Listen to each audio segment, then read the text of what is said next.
Hello and welcome into another live stream. What is going on? I am Matt O'Leary, and today I am joined by Anthony Rivardo of Fireside Giants. Anthony, how are you today?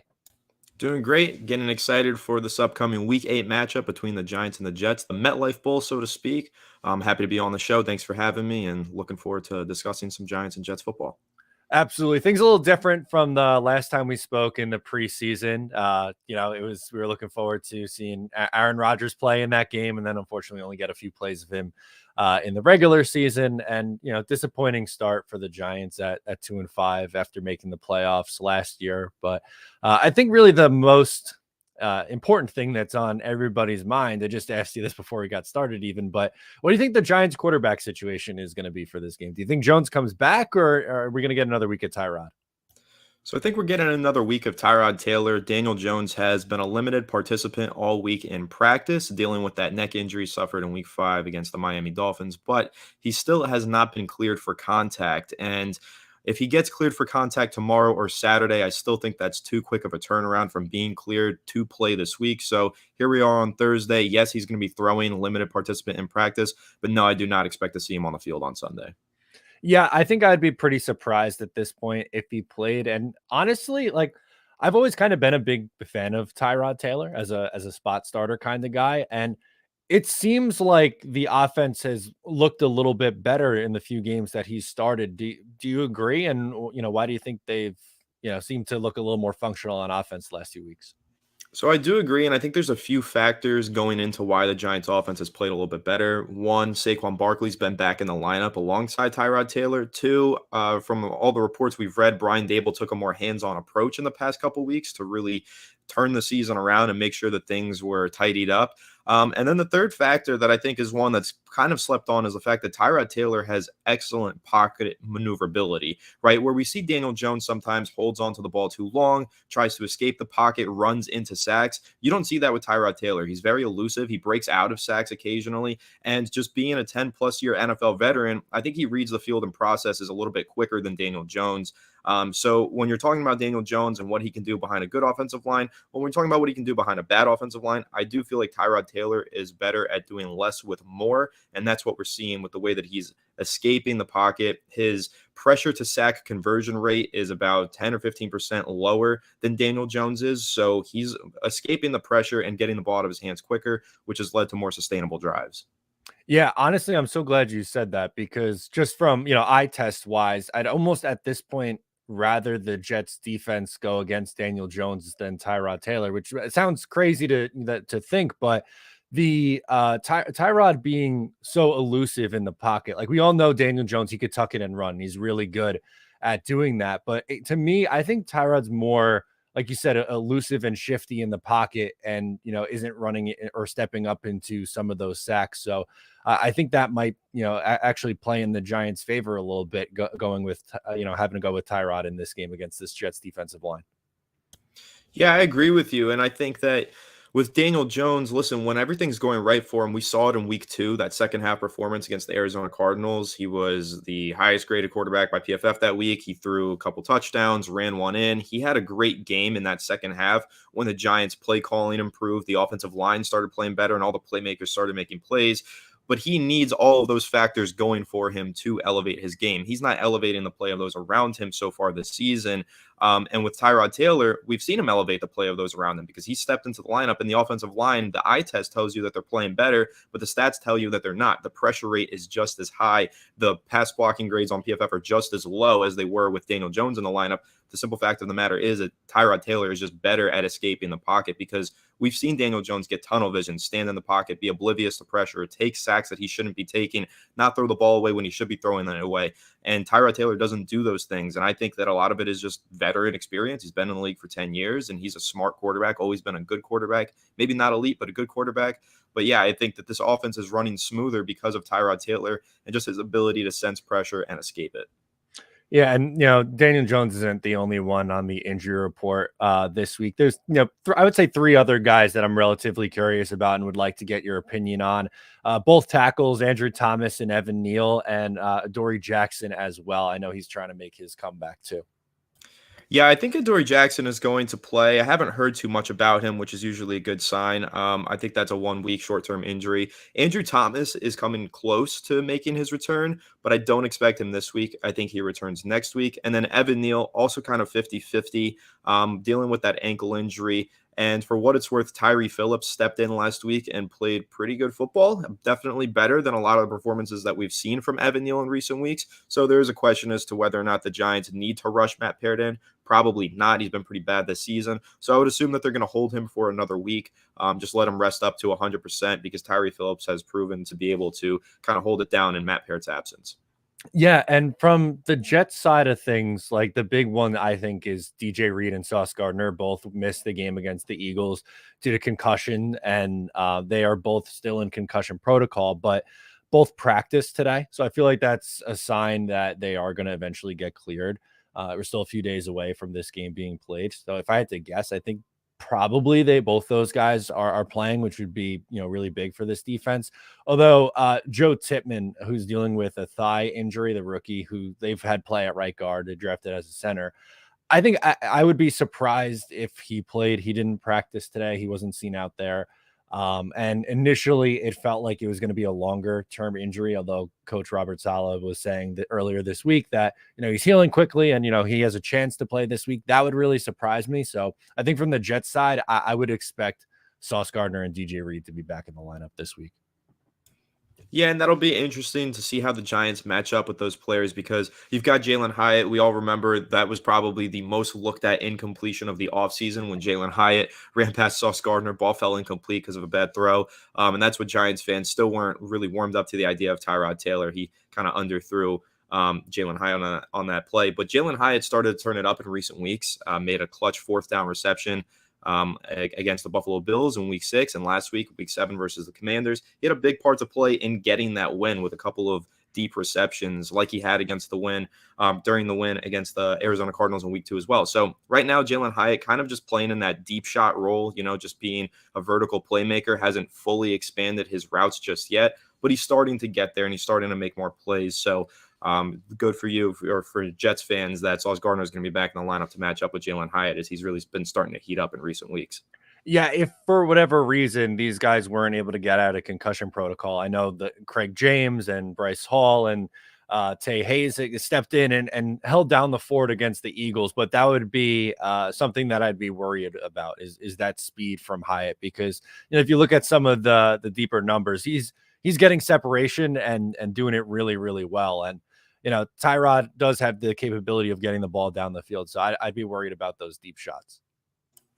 Yeah, and Tyrod Taylor, that's another thing when you compare the way he's played to Daniel Jones. He's been taking deep shots at a much higher rate and connecting on them at a higher rate. He's shown a tendency to make really good pre-snap reads, see the single high safety, notice there's some space on the sideline, get the ball snapped, and just immediately throw out there with a lot of touch. And that's created a lot of big opportunities for guys like a Jalen Hyatt. And also Darius Slayton has gotten a couple of deep shots from Tyrod Taylor. So Tyrod Taylor's had a lot of success throwing the ball downfield, a lot more success than Daniel Jones did when he was playing. So as the Giants continue to build on the success that Tyrod Taylor's had, I expect them to take even more deep shots downfield and find more ways to get the ball in the playmakers' hands like Darius Slayton and Jalen Hyatt. Something I wanted to ask you about more on the defensive side of the football is we've seen to really the last couple of weeks see the Giants get back on track, allowing 14 in Buffalo against a really good offense and then holding the Washington Commanders to just 7 points this past week. What do you think the biggest reason for that Giants defense stepping up the last couple of weeks is? I think it's a couple things.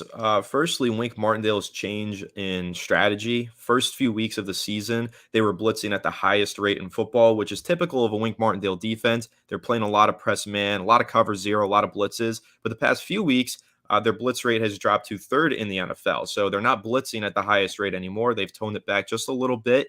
And they've been playing a lot more zone coverage, which I think has really helped this Giants defense.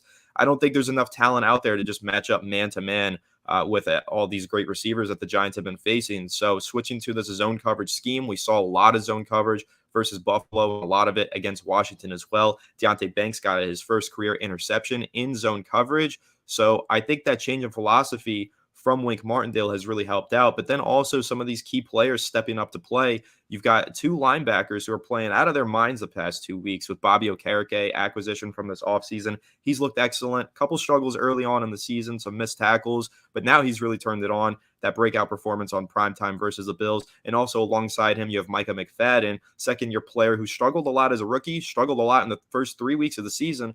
For the past month, he's just been killing it, crushing it on the football field, and looking like probably the Giants' biggest breakout second-year player of the season. Yeah, we are talking to Anthony Rivardo of Fireside Giants. If you have any questions for Anthony, you could drop them in the chat. We'll get to those as we go along here. But as we're, discussing this defense right now, Wink Martindale, as you said, is known for blitzing. That's his calling card, and he loves to send the heat. And as we know, Zach Wilson's starting in this game, and in the past, he's been someone who's struggled when pressured. Would you think that they're going to go back to the philosophy of the blitz this week, or stick with kind of what's been working? Because again, in the past, like Wilson's kind of been a quarterback. If you could get the pressure on him, he tends to make those mistakes. I think they're going to stick with what's working because even though they were blitzing at a lower rate the past couple weeks, their actual pressure to sack conversion rate has been higher. Last week they had 6 sacks on Sam Howell despite blitzing a little bit less. So I think they're going to stick with that. In my opinion, what I saw on the football field the first couple weeks is that the Giants were over blitzing, doing too much, too complex of a scheme. They were tired out by the fourth quarter, and they were actually giving comfortable pockets to quarterbacks because they were blitzing too much and showing their hand too frequently. So then opposing offenses were like, okay, let's max protect, sit in the pocket, and find a way to get a guy open against this man coverage, which shouldn't be too hard. But now Wink Martindale has just been a little bit more creative with zone coverage and scaled the back of the blitzes a little bit and let some of these pass rushers just go out there one-on-one and get some wins, like Dexter Lawrence, like Kayvon Thibodeau has had a lot of sacks in the past few weeks. So I think we're going to see more of the same from the Washington game plan. I don't expect them to go back to that ultra-heavy blitzing scheme from weeks 1 through 3. I think what the Giants have been doing the past few weeks is working, and they're going to stick with it. Yeah, and it's, as you said, it's been working. So I was kind of just curious to see what their trend would be in terms of blitzing. But from a Jets perspective, something they did, I thought, pretty well last week or 2 weeks ago against the Philadelphia Eagles. They were trying to get the ball out of Zach's hands pretty quickly. They ran a lot of slants and stuff over the middle of the field. I would think that would probably be my game plan as well against this Giants defense in the passing attack. I think they lean on Breece Hall heavy. The Giants defense against the run has struggled a little bit at times this year. But from a passing perspective, I would think the way to attack this defense would be the quick, short passing game rather than those long developing plays.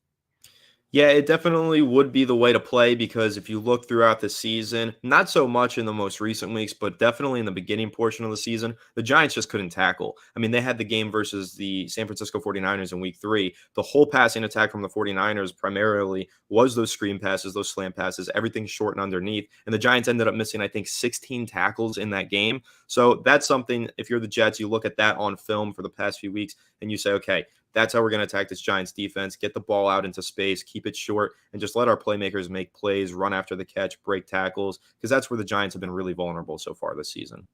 No, absolutely. And something else I think for honestly both of these teams that is going to play a really big factor in this game is the offensive lines going up against these defensive lines. You look at the Giants offensive line, it's, there's been some struggles and there's been a lot of changes, and the Jets pass rush, that's one of their strengths. And now, as you were mentioning, the Giants defensive line feels like it's taking that next step. They're getting pressure without having to blitz as much and going up against the Jets offensive line that's dealing with some injuries as well. To me, I think that's really going to come down to one of the bigger factors in this game of who wins is which offensive line holds up good against a really tough pass rush. Yeah, and listen, I wouldn't bank on the Giants' offensive line holding up against any pass rush. So I'm expecting there to be a lot of pressure in the face of Tyrod Taylor in this week's game. But like we mentioned earlier, I think that Tyrod Taylor does a pretty good job of avoiding the pressure, getting out of the pocket, getting the ball out of his hands, and not taking so many sacks. So I don't think that the Jets are going to walk out of this game with 6 sacks necessarily, but I'm sure that they'll get pressure on the quarterback at least 40% of the time because that's just been the trend for the Giants all season long. But on the Giants end, Kayvon Thibodeau has been playing a lot better lately. Sure, some of these sacks that he's picked up have been cleanup sacks or just a couple of coverage sacks, but he's still on pace this season for 51 pressures. He's getting in the backfield and getting after the quarterback well. And Dexter Lawrence all season long has just been winning pretty much every single matchup that he's faced. He's an elite player. He's going to continue to rush the passer. And alongside him, you have Leonard Williams, who really started to step up last week versus the Commanders, played a much better football game. So the Giants defensive line, I think that it's really important that Wink Martindale doesn't ask them to do too much. First few weeks of the season, Kayvon Thibodeau was dropping back into coverage a lot. Giants fans were furious. I was one of them. Now you've seen him drop in the coverage a lot less and just get after the quarterback, rush the passer on a more consistent basis. And that's led to more sacks and more pressures being converted on the quarterback. So I think that's, again, the game plan that Wink Martindale is going to go with. And I do have some confidence in this Giants defensive line to rack up the pressures and get a few sacks in this week's matchup as well. VR Hidalgo brings up Jihad Ward, which is interesting because that didn't happen the last time we talked. That was something that went on during the game in the preseason. You think any bulletin board material, any little extra motivation in this one for either side? Listen, Jihad Ward is not much of a game time player. He's more of a locker room player. So I'm sure he's got that chip on his shoulder going into this game. You'll see him on the field kind of as a rotational pass rusher and to help in on some of those run defending packages. But he's in the locker room. That's where he does the primary workload. And he's going to be hyping the boys up and saying, I want to beat these Jets and get a little bit of revenge here. There we go. Love that. Anytime you get a little extra storyline in these games, I think it's something that's interesting. So, okay, something I want to hear from you. Obviously, we talked about the Jets defensive line going up against the Giants offensive line that gives up a lot of pressure right now. In your mind, what would be the way to attack this Jets defense? For the Giants, I think that taking deep shots has been the recipe for success all season. They just haven't had much of an opportunity to do those things. Now, it's not going to be easy, as you mentioned. Sauce Gardner and everybody is seeming to get healthy this week. So it's not going to be easy to take those deep shots. But for the Giants, that's what you have to try and force your way to do. Because in the game against the Arizona Cardinals, for example, they won basically on the heels of two deep shots that they took to Jalen Hyatt that really put them in position to score and gave them a lot of momentum to win those games. That's got to be the game plan week in and week out. And it was last week as well. They took a few deep shots to Hyatt. They actually pushed the ball downfield to Darren Waller finally, which is something Giants fans have been begging for all season long. Waller's been playing good football, but all of his targets have been underneath. His touchdown that he had last week was actually a 15-plus yard pass. So that's what we're hoping to see. And that's how I would play pretty much all of these games going forward. You run your offense through Saquon Barkley, of course, but with Tyrod Taylor in the lineup, he likes to throw the ball downfield, and he's accurate when throwing the ball downfield. So that's how I would attack any defense, including the Jets. Find some time in the pocket, whether it's on a rollout or a max protect, and take a few shots downfield and try and set up Jalen Hyatt for some big plays.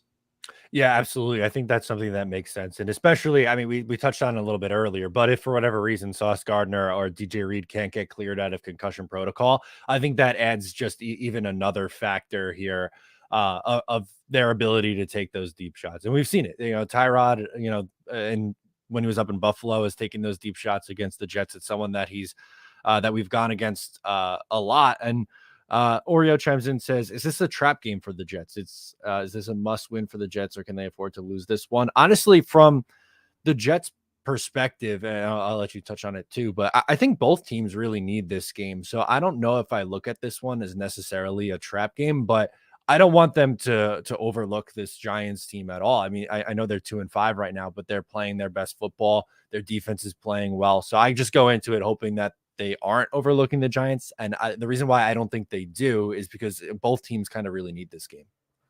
Yeah, both teams really need this game, and also there's always an added sense of urgency, I feel, with the Giants versus Jets games playing in the same stadium. You know that both teams' fans are going to be there, and they're kind of going to be going at each other's throats. So I don't think either team is going to be overlooking this game, but whether or not it's a trap game for the Jets, I would say that the Giants are playing a lot better football than most people realize. Like the past several weeks, it's not just the past 2 weeks that the Giants defense has played well. Even in that blowout loss to the Miami Dolphins, the Giants forced 3 turnovers against the Dolphins, and one of them was a pick six. It was the Giants offense that wasn't producing any points whatsoever. Literally 0 points scored from the Giants offense in that game.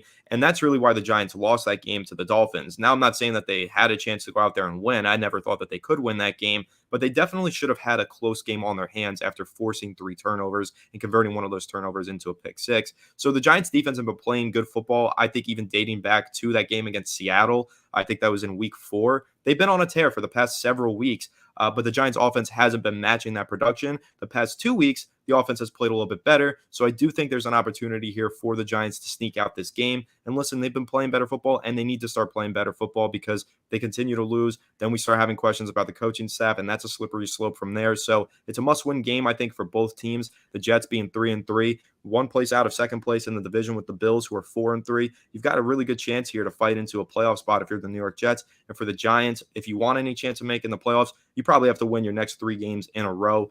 Easier said than done, but there are some favorable matchups on the Giants' schedule. But this is one of them, so it really is a must-win game for Big Blue.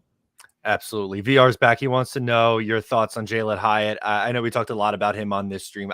For me personally, he was someone that I liked a lot in the draft. I thought the Giants got him, at pretty good value, and I like what he's offering so far to Big Blue. Yeah, me too. The only drawback of Jalen Hyatt's season would be a lack of usage. The Giants clearly don't trust him very much in the short to intermediate portion of the field. I think that he's had 1 reception underneath the sticks so far this season. Everything that they're throwing to him is deep. A couple plays where maybe it's only 15 yards deep, but primarily everything is 30, 50 yards deep. And they're just trying to work him downfield only. And I'd like to see them try to expand on his route tree at some point because I know that at Tennessee, he was primarily one of those deep threats who just ran past every defense. But I thought he showed a little bit more on that tape to where you can trust him to work out of the slot and make some plays in the underneath portions and turn up field on a drag route or something with that elite speed with the ball in his hand. So I'm pleased with his progression. I just think the coaching staff, they're working him in slowly but surely. And I'd like to see them put him in a few more positions to make different kinds of plays underneath and in the underneath portion of the field. Yeah, someone else I wanted to mention or ask you about former Jet Jason Pinnock, who's someone that I unfortunately did not want to see go, and it seems like he's making big plays with the Giants. How has he looked so far this year? I'd say he's looked good, not great. Now, in the preseason, he looked elite, and we were all getting really hyped up for this Jason Pinnock breakout season.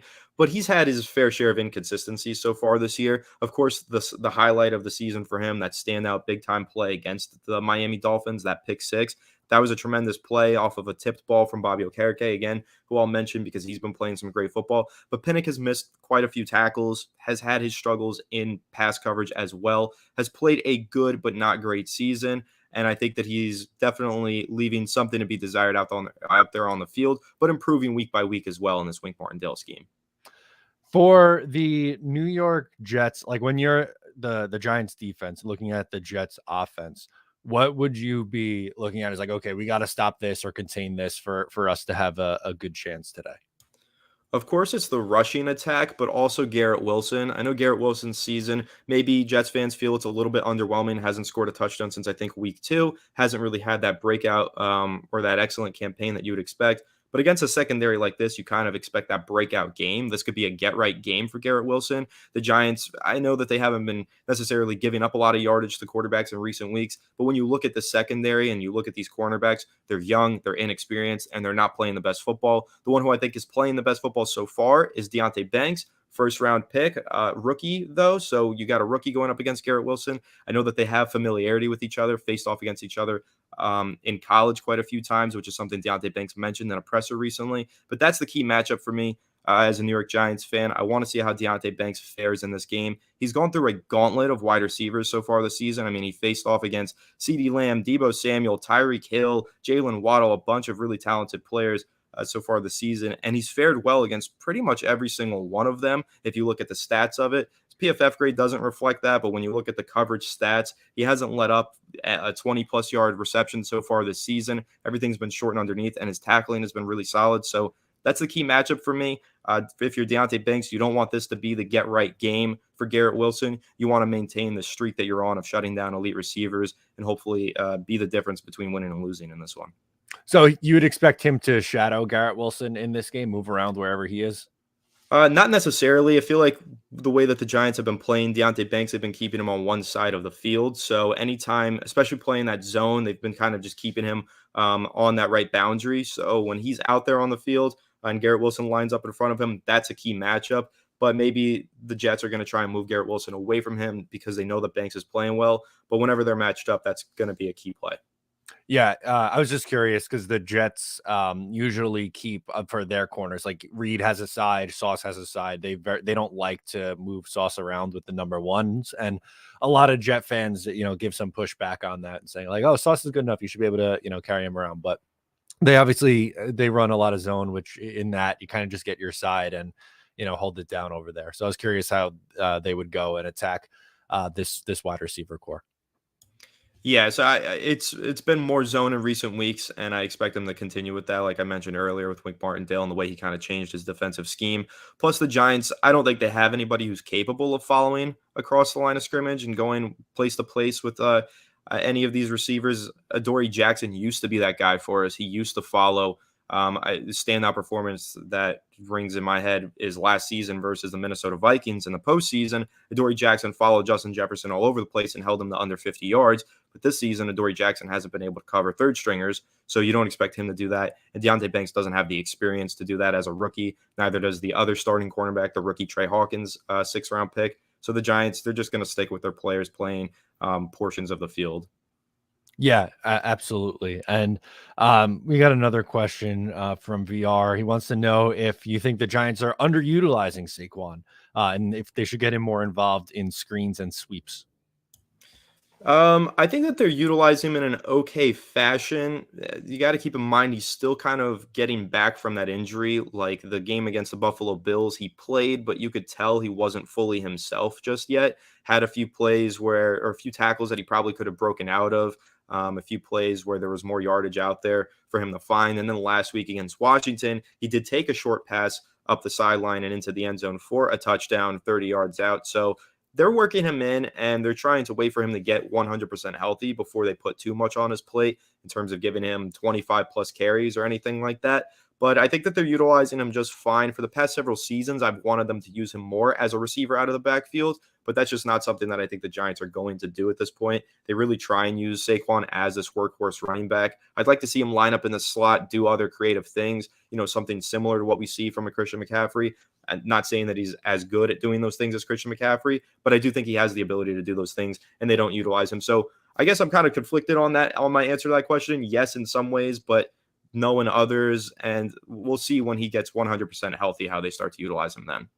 Yeah, it's funny that you bring it up like that because Brees Hall is someone that Jet fans and myself included, I would like to see the Jets use Brees Hall more out of the backfield. He took a screen pass, check down, and took it up the field 25 yards the last time out against the Eagles. He's someone when you have a back that's talented, in space and with the ball in his hands. I think it's in the best interest to just try to get it to him out there in space, even in the passing attack. Yeah, and when you look back on Saquon Barkley's rookie season, for example, they did such a great job of giving him the ball in space. He had 91 receptions that season, tying Odell Beckham Jr. for a rookie record with the franchise. So they were finding many creative ways, many ways to check down to him, get him some routes out of the backfield. They were constantly getting the ball to Saquon Barkley. Now a lot of injuries have piled up over the years. Maybe he's not as comfortable receiving out of the backfield, so it hasn't been a big focal point for the past couple of years. And that's across multiple regimes as well, not just with Brian Dable, but even going back to Joe Judge. They haven't been using Saquon Barkley out of the backfield as a receiver nearly as much as they did in his rookie season. So maybe it's a personal preference thing for Saquon. I'm not exactly sure, but I agree with you. When you've got a talented running back who can break a lot of tackles, you want to create those one-on-one opportunities for them in space and throw the ball out to them in the receiving game. Absolutely. And, I wanted to find out as well on this Giants defense, how do they usually fare covering tight ends? Because someone on the Jets offense, Tyler Conklin's kind of come alive the last few weeks, and Zach's kind of gotten more comfortable throwing him the football and was someone that I think, maybe we should be keeping an eye on in this game. So I was curious to see how they fare against tight ends. Yeah, historically, the New York Giants have been beaten up by tight ends year in and year out. But so far this season, it hasn't really been that story. They've held their own against these tight ends. Nobody's had any game breaking matchups against us. George Kittle performance kind of stands out from week 3. He had a solid game, but even that wasn't anything too crazy. So the Giants defense has done a fine job against tight ends this season. Again, no game breaking performances given up. So I probably expect that to hold true in this game as well. Golden Robert chimes in and says, "What do you think about the Jets using more motion against the Giants?" That's something that I would be a big fan of. They obviously they traded away Mecole Hardman most recently after the Eagles game in their bye week, and the big reason for that is because of the emergence of UDFA Xavier Gipson. He had the big punt return in the first game of the year. And they started to utilize him in the offense a little bit more. I'm totally good with using him in motion and eventually giving him the ball on a jet sweep. I think you got to have that fear being there. If you're going to send him in motion and not do anything with him, then they're not going to really respect it. But I'm totally in on using motion more and trying to get the ball in an explosive player's hands like that. Any take on this?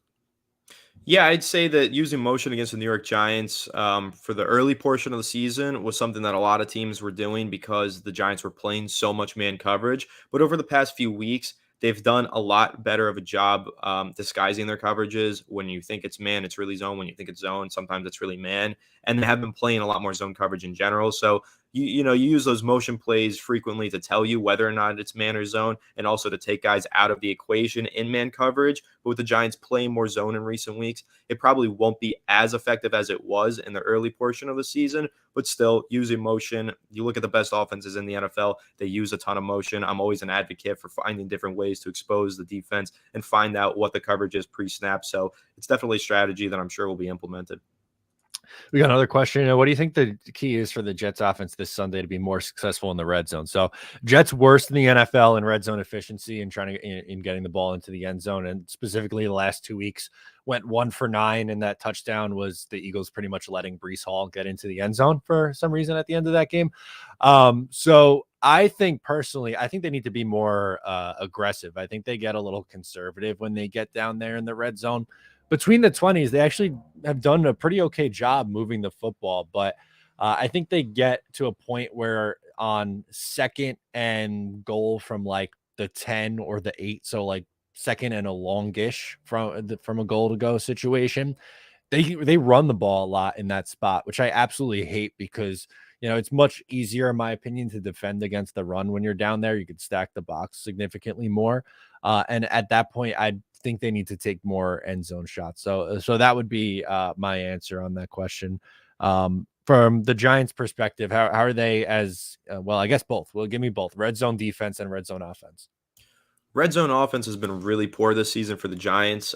Getting to the red zone has also been a struggle for the Giants. The offense in general has just stunk this year. I think they had a red zone touchdown last week. I think the one to Darren Waller was technically in the red zone. Yeah, about 15 yards out. So it was a red zone touchdown. I think that might be their second of the season, some very low statistic.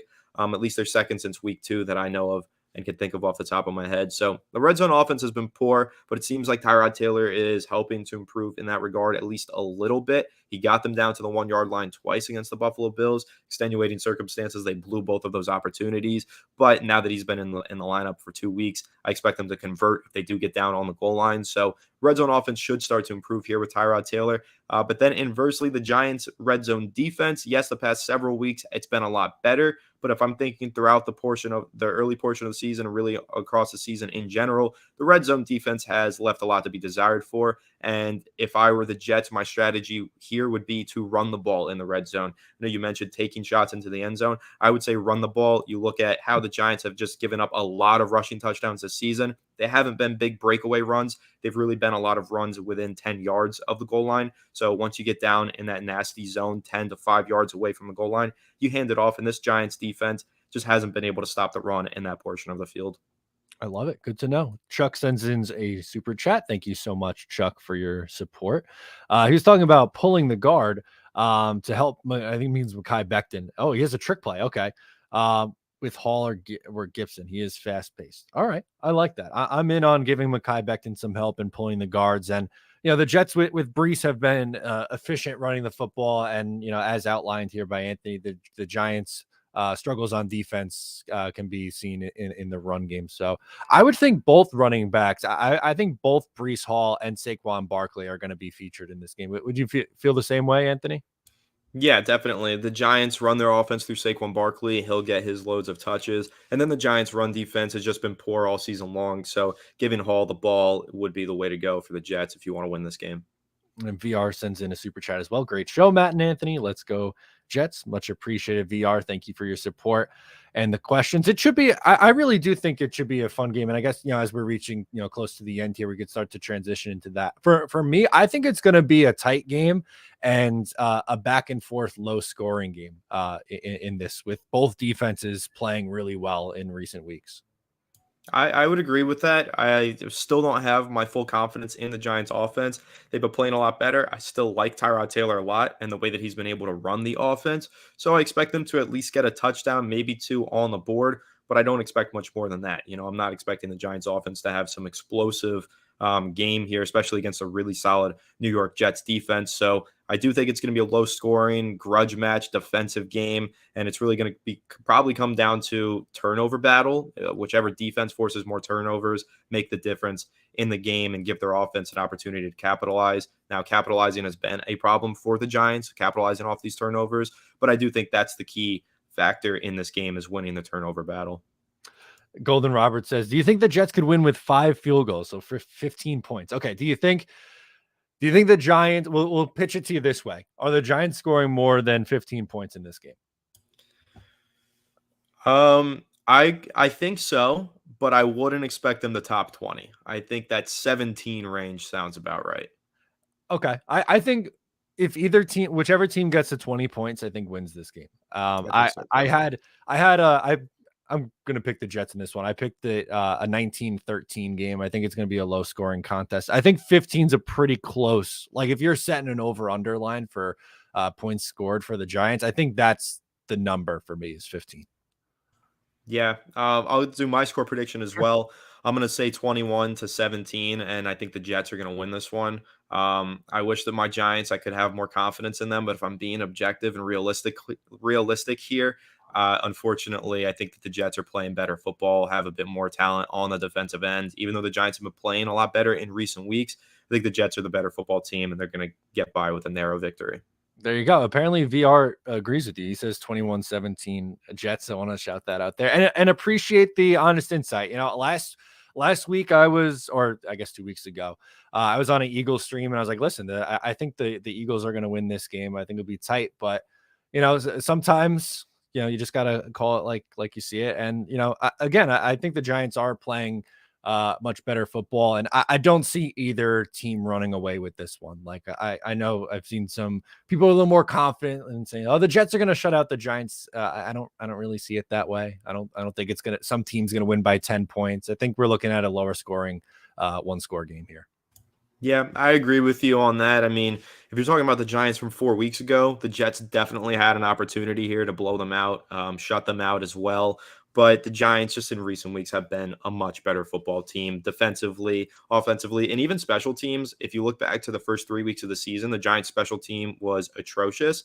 Last week, they did have a muffed punt and a fumble there, actually 2 muffed punts, so still not the best, but they also haven't been giving up as many points through special teams, no kick returns, anything like that. So like we saw in the preseason as well, the special teams has been a disaster for the Giants, but I think it's improved. And again, the defense is playing some really good football. And as the offense continues to get better week by week, expect the Giants just in general to continue to improve throughout the rest of the season. There we go. Chuck is the latest member of the channel. Thank you so much for joining. Anyone else watching? And if you want to join, you get emojis for these chats, and it's extra support for the channel. So we always appreciate that. Thank you so much. Let's find out, Anthony, or let the audience know, where can people find your stuff if they want to follow along with your Giants coverage the rest of the way? Yep, you can follow me on Twitter/X at Anthony_Rivardo. You can follow Fireside Giants at Fireside Giants on all social media platforms. And my primary coverage of the Giants comes in written format. Of course, I do the show for Fireside Giants, but you can check out EmpireSportsMedia.com. And we do have a little bit of New York Jets coverage on that website as well. So you can get a bit of Jets content from some of our writers on staff there as well. Absolutely. Anthony does some of my favorite Giants coverage, so make sure to follow along there. If you're not already subscribed to the YouTube channel here, please make sure to do that before you head out. Give the video a like as well to show your support. Thank you so much for tuning in. For Anthony, I am Matt O'Leary. We'll catch you next time.